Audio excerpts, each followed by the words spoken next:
네, 오늘 치아 주치의에서는요, 치조골 재건술에 대해서 전해드렸습니다. 네.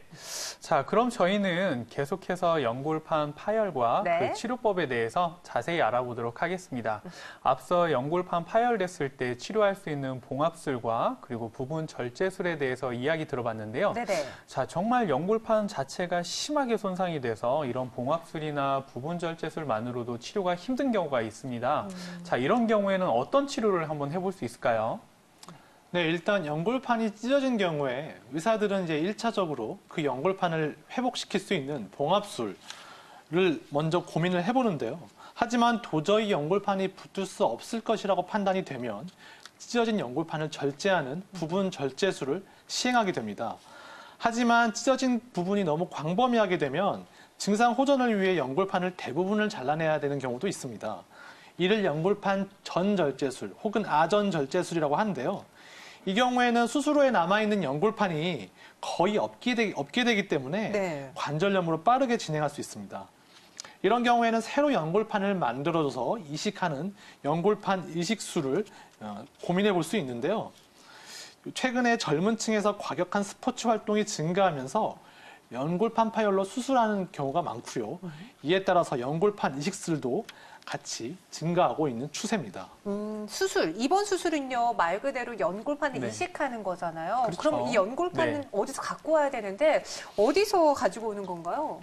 네, 연골판이 대부분이 찢어지거나 절제돼서 연골판의 기능이 거의 대부분을 잃어버리게 돼서 네. 급격하게 관절염이 올 것이라 예상되는 환자에서 수술을 하게 되고요.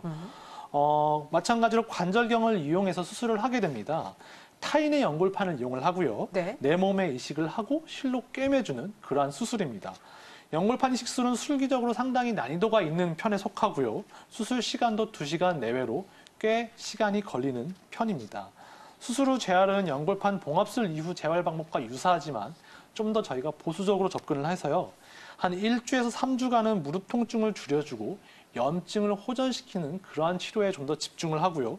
그 이후부터 서서히 관절 운동을 시작을 하게 되고 다리를 디디고 서서 보행하는 그런 시기는 수술 후 8주 정도 저희가 생각을 하게 됩니다. 제가 의학적으로 지식이 그렇게 네. 긴 건 아니지만 그런데 많이 들어본 네. 게 남의 것을 이식하면 이식에 있어서 부작용 네. 생길 수 있다는 맞습니다. 이야기를 드라마에서도 또 여기저기서 많이 봤거든요.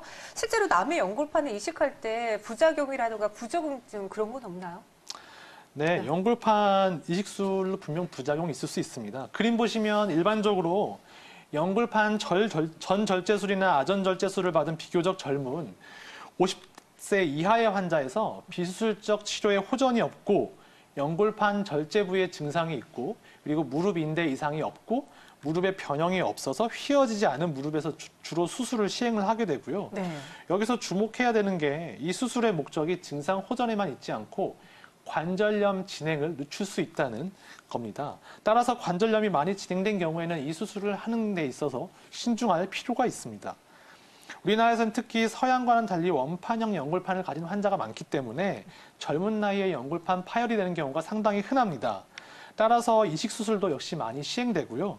일반적으로 이식 수술의 성공률은 보통 85% 전후로 보고되고 있고요. 수술 후에는 이식된 연골판이 재파열, 이식된 그 연골판의 안착 실패, 감염 등의 그러한 부작용이 있을 수 있습니다.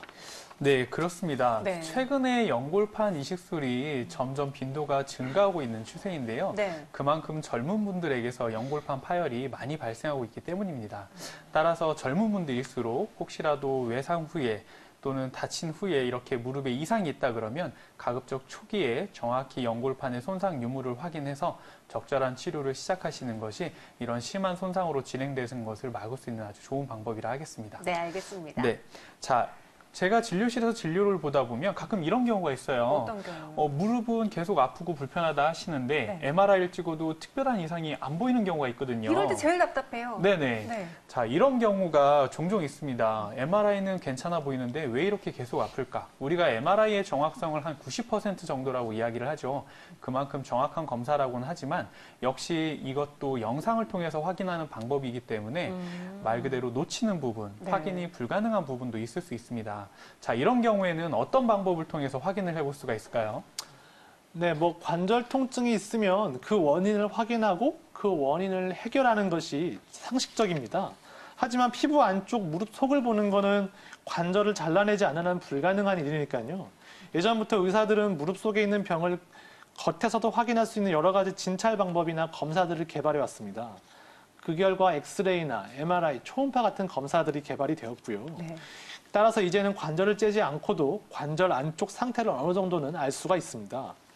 근데 실제 말씀하셨듯이 진료실에서 보면 아쉬움이 좀 남는데 관절 안쪽을 직접 보는 것하고 검사 사진만으로 보는 건 분명 다릅니다. 그래서 직접 보는 그러한 기술이 개발된 것이 관절 내시경, 즉 관절경입니다. 네, 그렇습니다. MRI 촬영이 아무리 자세하다고 해도 네. 역시 직접 눈으로 보고 만져서 확인하는 것과는 다를 수밖에 없겠죠. 약간 아쉬움이 남다고 하셨어요. 네, 그렇습니다. 간단히 정리하면 관절경은 관절에 구멍을 뚫고 내시경을 넣어서 관찰하는 그러한 검사법인데요. 처음 개발되었을 때는 이렇게 엑스레이나 초음파 같은 검사법의 한 종류로 개발되었습니다. MRI보다 먼저 개발되었고요. 관절 안쪽 구조물들의 상태를 확인하는데 MRI가 한 90% 정도의 정확도를 가진 반면에 관절경은 정확도가 98%에 육박한다고 알려져 있습니다. 98%요. 네. 와, 이거 진짜 놀랄 만큼 네. 100%에 조금 못 미치는 거잖아요. 네, 그만큼 맞습니다. 점점 정확도가 높아지고 있다고 하는데 최근에는 관절경 수술도 많이 받고 있다고 들었거든요. 네. 흉터를 좀 줄일 수 있는 관절경 수술이지 않을까 싶은데 어떤 수술법인지 설명해 주세요. 네, 관절경은 처음에는 관절 안쪽을 관찰하려는 시도로 개발이 되었지만 네. 시행하다 보니 관절에 구멍을 하나 더 뚫어서 그 구멍에 따라 그 구멍에 수술 기구를 넣어서 관절 안쪽 구조물에 대해서 조작을 할 수 있다는 걸 개발하게 되었고요. 관절의 한 구멍으로는 관절경, 관절의 다른 구멍으로는 수술 기구를 넣어서 모니터를 보고 수술하는 관절경 수술 방법이 개발이 되었습니다. 주로 관절 안쪽의 인대나 연골판에 문제가 있을 때 관절경을 이용한 수술을 진행하게 됩니다. 그럼 이런 관절경 수술은 우리 몸 전체의 연골들, 관절들을 모두 시행할 수 있는 건가요? 네, 우리 몸의 대부분의 관절에서 시행을 할 수가 있습니다. 무릎이나 어깨에서 가장 많이 시행이 되고요. 그 외에도 손목이나 발목, 엉덩이 관절, 팔꿈치 관절, 심지어는 손가락이나 발가락 관절에서도 드물지만 관절경 수술이 시행될 수 있습니다. 일단 MRI상 특이 병변이 보이지 않는데 특정한 관절의 병변이 강력하게 의심되는 경우에 진단적으로 드물게 관절경을 시행할 수가 있고요. 네. 그 외에 관절 안쪽에 구조물에 문제가 있을 때 웬만한 모든 수술을 관절경으로 시행을 할 수가 있습니다. 연골판의 파열 수술이나 연골판 이식술, 인대 봉합술, 인대 재건술, 연골 성형술 제거술, 연골 복원술 이렇게 다양한 수술을 시행할 수가 있고요. 특히 관절에 연결돼서 뼈가 골절이 된 경우에도 관절경을 이용해서 관절 안쪽의 뼈 조각을 정밀하게 정복을 할 수 있습니다. 네, 그렇군요. 자, 그러면 무릎 관절경 수술 방법에 대해서 좀 더 자세히 한번 알아보겠습니다. 네, 그림 보시면 네. 수술실에서 일단 하반신 마취나 전신 마취해서 침대에 반드시 눕습니다. 한쪽 무릎을 침대 아래로 떨어뜨리고 허벅지에 지혈대를 감고 이렇게 수술을 시행을 합니다. 무릎 앞쪽에 손톱보다 작은 구멍 2개를 뚫고 한쪽 구멍에는 관절경을 넣고 한쪽 구멍에는 수술 기구를 넣어서 수술을 시행하게 됩니다.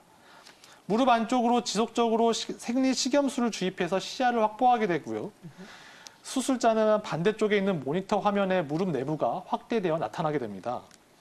그럼 검사자는 관절경을 이동시키고 환자의 무릎을 구부렸다 폈다 하면서 무릎 내부 상태를 확인하며 수술을 시행하게 됩니다. 주로 무릎 연골판 수술, 십자인대 수술, 그리고 연골 복원 수술 등을 시행을 하게 됩니다. 앞서 관절경 수술은 우리 몸의 모든 관절에서 또 적용이 된다라고 했잖아요. 그럼 앞서는 무릎 이야기해 주셨고 발목이나 어깨 등 다른 관절에서는 시술법이 좀 달라지는지 차이가 있는지 궁금해요. 네, 일단 흔히 많이 하는 어깨 관절 내시경부터 말씀을 드릴게요. 그림 보시면 수술실에서 어깨 마취나 전신 마취를 시행을 하고요. 옆으로 눕거나 의자에 앉은 자세에서 수술을 시행하게 됩니다. 어깨 뒤쪽과 앞쪽에 구멍을 2개 정도 뚫고 앞쪽 구멍에는 관절경을 넣고 한쪽 구멍에는 수술기구를 넣어서 수술을 시행하게 됩니다. 일반적으로 어깨 관절은 구획이 위아래로 나누어져 있기 때문에 2개의 구멍만으로 수술을 시행하는 경우는 흔치는 않고요. 추가적으로 어깨 앞, 뒤, 옆으로 서너 개의 구멍을 뚫어서 네. 기구 조작에 편리한 위치를 확보하고 수술을 시행하게 됩니다. 어깨 관절경 수술 중에도 지속적으로 관절 내부로 식염수를 주입을 하는데 수술 중에 시간이 지나면서 관류액으로 인해서 어깨나 목 주위까지 부을 수 있습니다. 주로 50견 수술, 회전근개 수술, 충돌증후군 수술, 상완 이두건 수술 등을 시행을 하고요. 그리고 또 흔하게 저희가 관절경으로 수술하는 부위 중에 하나가 발목 부위입니다. 네. 그림 보시면 발목 관절 내시경 수술은 다리 마취나 전신 마취를 시행하고 발목을 옆으로 또는 아래로 내린 상태에서 발목에 추를 달아 관절 사이 공간을 넓힌 다음에 관절 앞쪽으로 구멍을 2개 정도 뚫고 각각 관절경과 수술 기구를 넣어서 수술을 시행하게 됩니다. 수술 중 필요에 따라 발목 주위에 추가적으로 서너 개의 구멍을 뚫기도 하고요. 주로 연골 손상이나 인대 손상에서 이러한 발목 관절 내시경 수술을 시행하게 됩니다. 그러니까 쭉 절개를 하지 않고 네. 구멍을 뚫어서 하다 보니까 흉터라던가 흉터도 좀 작게 남고 회복도 빠르게 이루어질 것 같은데요. 수술 이후에 원래 정상 관절로 회복하는 데에는 얼마만큼의 시간이 소요되나요? 네, 네. 관절경 수술은 관절 내에 작은 구멍만 뚫고 시행을 하기 때문에 주변 조직의 손상도 덜 주고요. 그리고 또 수술 후 통증도 훨씬 적고 회복도 빠르고 입원 기간도 단축돼서 치료비도 감소되는 그러한 장점이 있습니다. 하지만 관절경 수술은 고도의 섬세한 수술 기술이 필요하고요. 장비가 고가이고 수술기구도 고가인 그러한 단점이 있습니다. 특히 좁은 공간에 여러 기구를 밀어넣고 확대된 모니터를 보면서 주변 조직에 손상을 주지 않으면서 병이 있는 부분만 정밀하게 수술을 해야 하기 때문에 제대로 된 수술 술기를 습득하는 데 좀 어려움이 있다 하겠습니다.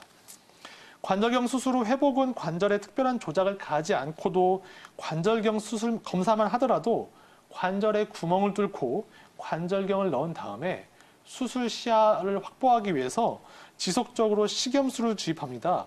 따라서 회복되는데 시간이 좀 걸리는데요. 수술 과정에서 정상적으로 있었던 관절 내 관절액이 다 씻겨 없어지기 때문입니다. 사람마다 변동성이 크지만 일반적으로 정상 관절로 회복되는데 4에서 6주 정도가 걸리고요. 네. 따라서 수술 후 4에서 6주까지는 수술이 성공적으로 잘 되었다고 하더라도 불편감이 남아 있을 수 있습니다. 네, 이처럼 관절경은 회복 기간도 짧고 수술도 간단하게 이루어질 수 있기 때문에 여러 가지 장점들이 있죠. 하지만 수술 후에 우리가 걱정해야 할 합병증이나 또는 문제점들도 있을 수가 있는데요. 자, 어떤 것들이 있을까요? 네, 관절경 수술은 합병증 발생이 비교적 적은 아주 안전한 수술 중에 하나입니다. 하지만 드물게 일반적인 수술에서 발생할 수 있는 그런 합병증과 추가적으로 관절경에서 추가적으로 발생하는 여러 가지 합병증이 발생할 수 있는데요.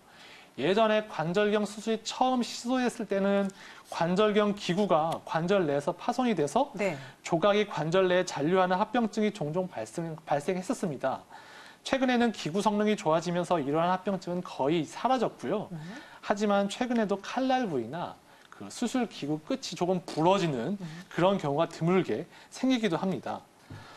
수술 중 부적절한 조작을 하거나 수술 중 자세에 의해서 주변 신경 손상이 발생할 수도 있고요. 네. 관절 주변 인대 손상이 오기도 하고 연골에 손상이 오기도 합니다. 수술 후 균에 의한 감염이 발생할 수도 있고요. 이러한 감염이 발생하면 적절한 치료가 반드시 필요하다 하겠습니다. 네. 관절경 수술법 그리고 그 이후에 어떠한 점을 조심해야 되는지 저희가 이야기 나눠봤습니다.